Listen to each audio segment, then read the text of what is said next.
இன்டர்வியூல வந்து பாருங்க 4 வார்த்தை சேர்ந்தா மாதிரி இங்கிலீஷ் பேச எவ்வளவு கஷ்டப்படுறேன்னு. வேலை கிடைக்கலன்னா எப்படி கிடைக்கும்?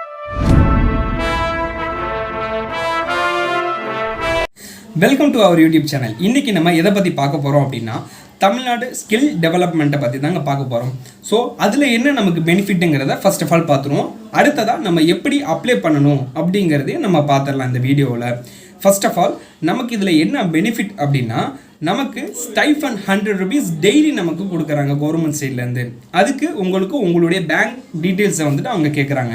அடுத்ததாக உங்களுடைய எஜுகேஷன் குவாலிஃபிகேஷன் கேட்குறாங்க. இப்போ நீங்கள் எஸ்எஸ்எல்சி முடிச்சிருந்தீங்க அப்படின்னா எஸ்எஸ்எல்சினுடைய சர்டிஃபிகேட்டை நீங்கள் மார்க் ஷீட்டை எடுத்து வச்சுக்கோங்க. ரெண்டாவது உங்களுடைய பேங்க் டீட்டெயில்ஸை பேங்க் பாஸ்புக்கை நீங்கள் எடுத்து வச்சுக்கோங்க. அடுத்ததாக உங்களுடைய ஆதார் கார்டு இருக்கு இல்லையா, அதையும் எடுத்து வச்சுக்கோங்க. இந்த 3 விஷயம் தான் நீங்கள் அப்ளை பண்ணுறதுக்கு தேவையானது. ரெண்டாவது இதனுடைய பெனிஃபிட்ஸ் பார்த்துக்கிட்டிங்கன்னா அந்த 100 rupees சொன்னேன் இல்லைங்களா, அது டெய்லியும் நீங்கள் என்னைக்கெல்லாம் நீங்கள் ட்ரைனிங்க்கு போகிறீங்களோ அந்த ட்ரைனிங் செக்ஷன் எல்லாத்துலேயுமே உங்களுக்கு 100 rupees அவங்க பேங்க் அக்கௌண்ட்டில் கிளைம் ஆயிரும். ஸோ இதில் உங்களுக்கு என்ன இன்னொரு பெனிஃபிட் அப்படின்னா கவர்மெண்ட்டுடைய சர்டிஃபிகேட் உங்களுக்கு கிடைக்கிது. கவர்மெண்ட்டுடைய சர்டிஃபிகேட்டுங்கிறது நீங்கள் ட்ரைனிங் முடித்தோடனே உங்களுக்கு கவர்மெண்ட் சைட்லேருந்து ப்ரொவைட் பண்ணிடுவாங்க. இந்த கவர்மெண்ட் சர்டிஃபிகேட்டை நீங்கள் எடுத்துகிட்டு போய் எம்ப்ளாய்மெண்ட் ரிஜிஸ்ட்ரேஷனில் பதிவு பண்ணிக்கலாம். இதில் வந்துட்டு அடுத்ததாக உங்களுக்கு ஏதாவது சீனியாரிட்டி பிரகாரம் வந்துச்சுனாலும் உங்களுக்கு தாராளமாக கவர்மெண்ட் ஜாப் கிடைக்க வாய்ப்பு இருக்குது. அண்ட் நீங்கள் இந்த ட்ரைனிங் செக்ஷனை முடிச்சிட்டிங்க அப்படின்னா இந்த செஷனை முடிஞ்சதுக்கப்புறம் உங்களுக்கு கவர்மெண்ட் சைட்லேருந்து ப்ரைவேட் ஜாபை வந்துட்டு உங்களுக்கு வாங்கியும் கொடுத்துருவாங்க. எப்படி அப்ளை பண்ணுறதுங்கிறத ஃபர்ஸ்ட் ஆஃப் ஆல் பார்த்துருவோம். கூகுளில் போய்ட்டு டிஎன் ஸ்கில்ஸ்ன்னு டைப் பண்ணுங்கள். டைப் பண்ணி சர்ச் கொடுத்தீங்கன்னா ஃபஸ்ட்டு லிங்க் இருக்கு இல்லையா, தமிழ்நாடு திறன் மேம்பாடுன்னு இருக்கும், அதை கிளிக் பண்ணுங்கள். கிளிக் கொடுத்துட்டு இப்படி ஒரு பேஜ் ஒன்று ஓப்பன் ஆகும். ஓப்பன் ஆனோடனே உங்களுடைய ரைட் சைடு பார்த்தீங்கன்னா ரிஜிஸ்டர் லாகின் இருக்கும். ஸோ அந்த பட்டனை கிளிக் பண்ணி கேண்டிடேட்ஸை கிளிக் பண்ணிக்கோங்க. மொதல் ஆப்ஷனை கிளிக் பண்ணிங்கன்னா இப்படி ஒரு பேஜ் ஓப்பன் ஆகும்.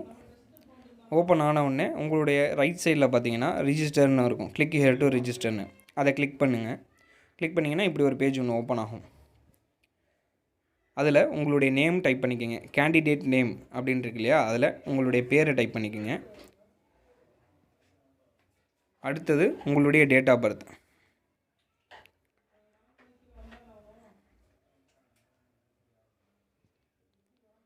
டேட் ஆஃப் பர்த்தை தெளிவாக கொடுங்க. ஏன்னா நிறைய பேருக்கு டேட் ஆஃப் பர்த் மாறி மாறி இருக்கும். ஸோ ஆதார் கார்டில் எப்படி இருக்கோ அதே போலவே டேட் ஆஃப் பர்த்தை கொடுத்துக்குங்க. சப்போஸ் உங்களுக்கு ஆதார் கார்டில் டேட் ஆஃப் பர்த் இல்லை, வெறும் வருஷம் மட்டும்தான் இருக்குது அப்படின்னா அதுக்கு பக்கத்தில் இருக்கக்கூடிய ஆப்ஷனை கிளிக் பண்ணலாம். இயர் ஆஃப் பர்த்ன்னு இருக்கு இல்லையா, அதை கிளிக் கொடுத்து எந்த வருஷம் தெரியுதோ அந்த வருஷம் நீங்கள் டைப் பண்ணிக்கோங்க. அதே போல் ஜெண்டர் கிளிக் பண்ணிவிட்டு அடுத்ததாக ஆதார் கார்டுடைய நம்பரை டைப் பண்ணிக்கோங்க.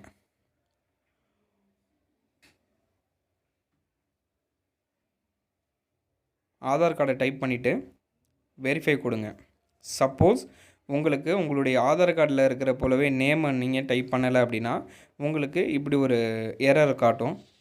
ஸோ அதனால் ஆதார் கார்டில் நேம் என்ன இருக்குதோ அந்த நேமை ரொம்ப கிளியராக ஸ்பெல்லிங் மிஸ்டேக் விடாமல் டைப் பண்ணுங்கள்.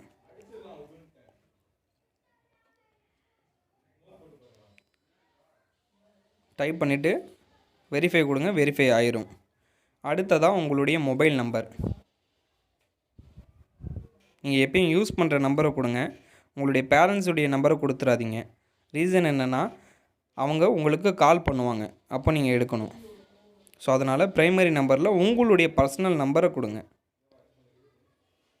கொடுத்து வெரிஃபை பண்ணிங்க அப்படின்னா அடுத்தது உங்களுக்கு ஒரு ஓடிபி வரும். ஓடிபி உங்களுடைய மொபைல் மெசேஜுக்கு வரும். ஸோ அதை நீங்கள் டைப் பண்ணிக்கலாம். சர்வர் கொஞ்சம் லோவாக இருக்கிறனால கொஞ்சம் மெதுவாக தான் வரும். கொஞ்சம் பொறுமையாக வெயிட் பண்ணுங்கள். நீங்கள் திரும்ப ரீசெண்டு கொடுத்துடாதீங்க. ஓடிபி வந்தோடனே ஓடிபி சப்மிட் கொடுத்தீங்க அப்படின்னா வெரிஃபை ஆகிரும் மொபைல் நம்பர் வெரிஃபை ஆனோடனே அடுத்ததாக உங்களுடைய பேரண்ட் நம்பர் செகண்டரி நம்பரில் கொடுங்க இருந்துச்சுன்னா. அடுத்தது உங்களுடைய இமெயில் ஐடியை கொடுங்க. இமெயில் ஐடி கொடுத்துட்டு அடுத்து உங்களுடைய அட்ரஸ், அதுவும் ஆதார் கார்டில் என்ன அட்ரஸ் இருக்குதோ அந்த அட்ரஸை தெளிவாக மிஸ்டேக் இல்லாமல் கொடுங்க.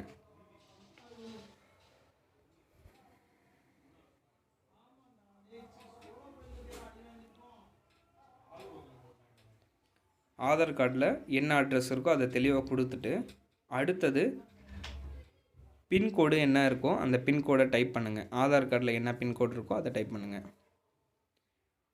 பக்கத்தில் தமிழ்நாடுக்கு பக்கத்தில் டிஸ்ட்ரிக் என்னன்னு கேட்கும், டிஸ்ட்ரிக் கொடுத்துடுங்க. உங்களுடைய டிஸ்ட்ரிக் என்னவோ அதை கொடுங்க. அடுத்தது தாலுக்கா கொடுங்க. நீங்கள் எந்த தாலுக்காவில் இருக்கீங்களோ அந்த தாலுக்காவை கொடுங்க. அப்புறம் லோக்கல் பாடின்னு இருக்கும். லோக்கல் பாடியில் உங்களுடைய பஞ்சாயத்து யூனியனுங்கிறத கொடுங்க. அடுத்ததாக பார்லிமெண்ட் என்னங்கிறத நீங்கள் கொடுங்க. கொடுத்துட்டு அதுக்கு அடுத்ததாக என்ன அசம்பிளியோ அந்த அசம்பிளியை கொடுங்க. அசம்பிளி என்னங்கிறது தெரிஞ்சுக்கோங்க. இல்லை தெரியல அப்படின்னா நீங்கள் யூடியூப்பில் சர்ச் பண்ணி நீங்கள் அதில் இன்க்ளூட் பண்ணுங்கள். அது செஞ்சதுக்கப்புறம் உங்களுடைய கேப்சா கோடை நீங்கள் தெளிவாக டைப் பண்ணுங்கள். திரும்ப சொல்கிறேன், நீங்கள் கொடுக்கக்கூடிய டீட்டெயில்ஸ் எல்லாமே கிளியராக இருக்கணும். கேப்சா கோடு சப்போஸ் உங்களுக்கு தெளிவாக இல்லை, தெரியல, எனக்கு அதில் என்ன இருக்குங்கிறது எக்ஸாக்டாக தெரியலனா நீங்கள் ரீஃப்ரெஷ் பண்ணிடுங்க. கேப்சா கோடு கம்ப்ளீட் பண்ணிட்டீங்கன்னா ரிஜிஸ்டர் கொடுத்தீங்கன்னா ஆட்டோமேட்டிக்காக உங்களுக்கு ரிஜிஸ்ட்ரேஷனுடைய பாப்அப் வந்துட்டு வெளியே வந்துடும். ஸோ கங்க்ராச்சுலேஷன் இருக்குது பார்த்தீங்களா, அதை கிளிக் பண்ணி ஓகே கொடுத்துட்டிங்கன்னா அடுத்து டேஷ்போர்டுக்கு போங்க. நீங்கள் லாகின் பேஜுக்கு போயிட்டு உங்கள் யூசர் நேம் பாஸ்வேர்டு வருது இல்லையா, அந்த யூசர் நேம் பாஸ்வேர்டை நீங்கள் வந்துட்டு டைப் பண்ணி உள்ளே போய்க்குங்க. யூசர் நேம் பாஸ்வேர்டு உங்களுடைய மொபைலுக்கு வந்திருக்கும். ஸோ நீங்கள் யூசர் நேம் பாஸ்வேர்டு என்னன்னு தெரியலன்னு நீங்கள் கவலைப்படாதீங்க. நீங்கள் அதில் உங்களுடைய மொபைல் நம்பர் நீங்கள் கொடுத்துருந்தீங்க இல்லையா, அந்த மொபைல் நம்பரில் உங்களுக்கு ஒரு மெசேஜ் வந்திருக்கும். உங்களுடைய யூசர் நேம் பாஸ்வேர்டு ஜென்ரேட் ஆகிருக்கும். ஸோ அந்த யூசர் நேம் பாஸ்வேர்டை நீங்கள் தெளிவாக அதில் கொடுங்க. 0க்கும் ஓவுக்கும் வித்தியாசம் நிறைய பேத்துக்கு தெரியாது. ஸோ அதனால் நீங்கள் அந்த 0வா இல்லை ஓவாங்கிறதையும் கொஞ்சம் பார்த்துட்டு நீங்கள் ரொம்ப கேர்ஃபுல்லாக யூசர் நேம் பாஸ்வேர்டை நீங்கள் போடணும்.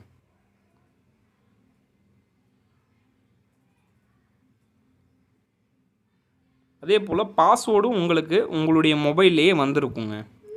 ஸோ அதனால் ஒரி பண்ணிக்காமல் தெளிவாக உங்களுடைய யூசர் நேம் பாஸ்வேர்டை நீங்கள் போடுங்க. கேப்சா கோடு சப்போஸ் உங்களுக்கு தெரியலனா அதை திரும்பவும் சொல்கிறேன், அதை கேப்சா கோடை ரீஃப்ரெஷ் பண்ணிடுறது நல்லது. அதை கொடுத்துட்டு சைன்இன் கொடுத்தீங்கன்னா இப்படி ஒரு பேஜ் ஒன்று ஓப்பன் ஆகும். அதில் இப்போ உங்கள் மொபைலுக்கு வந்த எஸ்எம்எஸ் இருக்கு இல்லையா, அதில் இருக்கக்கூடிய பாஸ்வேர்டு நீங்கள் இப்போ லாகின் பண்ணீங்க இல்லையா, அந்த பாஸ்வேர்டை நீங்கள் வந்துட்டு போடுங்க.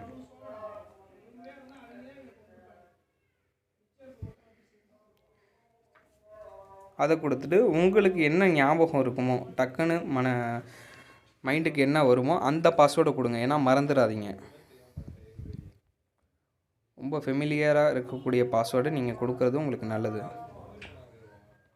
பாஸ்வேர்டை கொடுத்துட்டு அடுத்ததாக சேவ் கொடுத்துட்டிங்கன்னா இப்படி ஒரு பேஜ் ஒன்று உங்களுக்கு ஓப்பன் ஆகும். அதில் ஸ்டெப் 1, ஸ்டெப் 2, ஸ்டெப் 3, ஸ்டெப் 4ன்னு இருக்கு இல்லையா, அதில் ஸ்டெப் 1 கேண்டிடேட்டினுடைய டீட்டெயில்ஸ் கேட்கும். அதில் உங்களுடைய ஃபோட்டோவை நீங்கள் அப்லோட் பண்ணிக்கிட்டு அப்லோட் பண்ண உடனே அடுத்ததாக உங்களுடைய ரிலீஜியன் என்ன அப்படிங்கிறத கொடுங்க. இந்து, முஸ்லீம், கிறிஸ்டின்ங்கிறத நீங்கள் கொடுத்துங்க. அடுத்து கேட்டகரியில் என்ன கேஸ்ட்டுங்கிறத கொடுத்துட்டு நெக்ஸ்ட்டு பட்டனை கிளிக் பண்ணிக்கோங்க. ரைட் சைட் கார்னரில் கீழே இருக்கும். அடுத்து ஸ்டெப் 2வில் வந்துட்டு உங்களுடைய எஜுகேஷன் எக்ஸ்பீரியன்ஸ் டீட்டெயில் கேட்கும். அதில் என்ன படிச்சிருக்கீங்களோ அந்த டீட்டெயிலை கொடுங்க. எஸ்எஸ்எல்சினா எஸ்எஸ்எல்சி, ஐடிஐனா ஐடிஐ, டிப்ளமோனா டிப்ளமோ, என்ன இருக்கோ அதை நீங்கள் தெளிவாக கொடுங்க. அடுத்தது உங்களுடைய மார்க் ஷீட்டை நீங்கள் வந்துட்டு இன்க்ளூட் பண்ணியே ஆகணும். ஸோ அதனால் நீங்கள் கொடுக்குற டீட்டெயிலை கொஞ்சம் பார்த்து கவனமாக கொடுங்க. அப்ளிகேஷன் அப்லோட் பண்ணிட்டீங்கன்னா நெக்ஸ்ட்டு கொடுங்க. உங்களுடைய காண்டாக்ட் டீட்டெயில்ஸ் ஏற்கனவே நீங்கள் கொடுத்துருப்பீங்க. ஸோ அதில் ஒன்றும் நம்ம பண்ணணும்னு அவசியம் இல்லை. அதில் எதுவும் சேஞ்சஸும் நம்ம பண்ண வந்துட்டு வேணாம். ஸோ அதனால் நீங்கள் நெக்ஸ்ட்டு கொடுத்துட்டு டபுள் நெக்ஸ்ட் கொடுத்துட்டு நீங்கள் அப்படியே ஸ்டெப் 4க்கு ஜம்ப் ஆகிருங்க.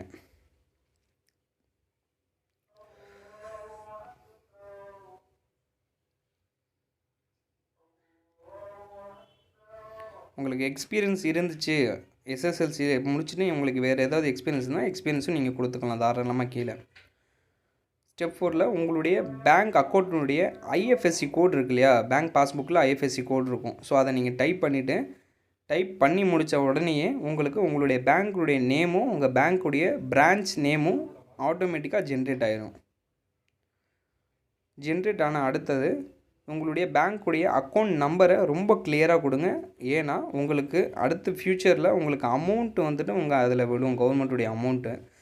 டெய்லி 100 ருபீஸ் இருக்கு இல்லையா, அந்த அமௌண்ட் உங்களுக்கு அந்த பேங்க் அக்கௌண்ட்டில் தான் வரும். ஸோ அதனால் கொஞ்சம் பார்த்து பொறுமையாக கொடுங்க. அது உங்களுடைய ட்ராவல்ஸ் அலவன்ஸுக்கு வந்துட்டு ரொம்ப யூஸ்ஃபுல்லாக இருக்கும். அடுத்து பேங்க் அக்கௌண்ட்டில் உங்களுடைய நேம் என்ன மாதிரி இருக்குதோ ஸோ அந்த நேமை அப்படியே தெளிவாக கொடுங்க. மிஸ்டேக் இல்லாமல் கொடுக்கறது நல்லது. அடுத்தது சப்மிட் கொடுத்துட்டீங்க அப்படின்னா அடுத்த பேஜ் ஒன்று ஓப்பன் ஆகும். ஓப்பன் ஆனோடனே உங்களுடைய அப்ளிகேஷன் ஃபார்மை நீங்கள் வந்து டவுன்லோட் பண்ணிக்கலாம். நீங்கள் இப்போ இது வரைக்கும் அப்ளை பண்ணீங்க இல்லையா, அந்த அப்ளிகேஷன் ஃபார்மை நீங்கள் டவுன்லோட் பண்ணிக்கலாம். டவுன்லோட் அப்ளிகேஷன் ஃபார்ம்னு கீழே ரைட் சைடில் இருக்கும். அதை டவுன்லோட் கிளிக் கொடுத்தீங்கன்னாவே உங்களுக்கு இங்கிலீஷில் வேணுமா தமிழில் வேணுமான்னு இருக்கும். நீங்கள் எந்த லாங்குவேஜில் வேணுமோ அந்த லாங்குவேஜில் டைப்